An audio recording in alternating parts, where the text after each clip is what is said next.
Il y a eu un échec humain. Il n'y aurait pas 3000 personnes par an qui quitteraient le pays, 3000 jeunes, heureux de quitter le pays, des gens qui rêvent d'avoir leur place au soleil, mais pas en Martinique, si le projet humain, le projet social martiniquais avait réussi. Il n'a pas réussi. Il ne fait pas rêver nos jeunes, il rend malheureux nos aînés, qui l'ont pourtant réalisé. Mais qui l'avait pensé pour eux? Peut-être personne, peut-être quelques-uns, je n'en sais rien. Et donc, c'est passionnant d'une certaine façon, parce que ce projet est à repenser. Aujourd'hui, par et pour les nouvelles générations. On peut changer les choses.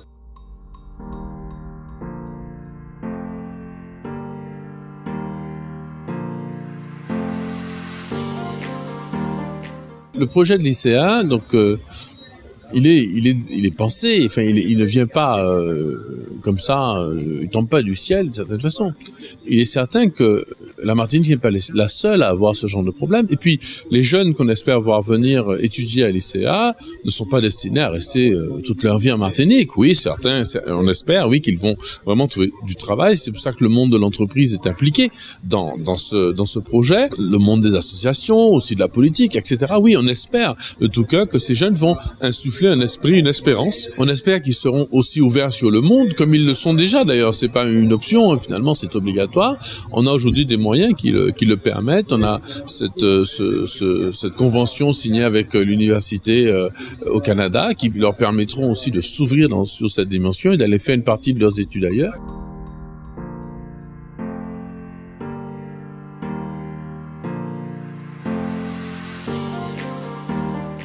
L'ICA est d'abord une source d'espoir. Quand je vous parlais des problèmes tout à l'heure, c'est pas pour se morfondre.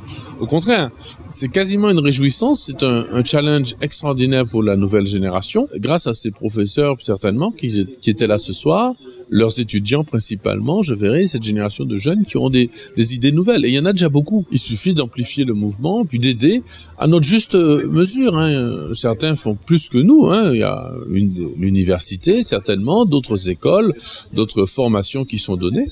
Mais nous, on vient apporter notre petite pierre à l'édifice aussi, avec ce développement, cet esprit aussi de l'encyclique Laudato Si du pape François, qui redéfinit certains principes de la vie en société, de la vie commune, du bien commun. Voilà une question. Quel est le bien commun de la communauté martiniquaise, des hommes et des femmes qui vivent en Martinique?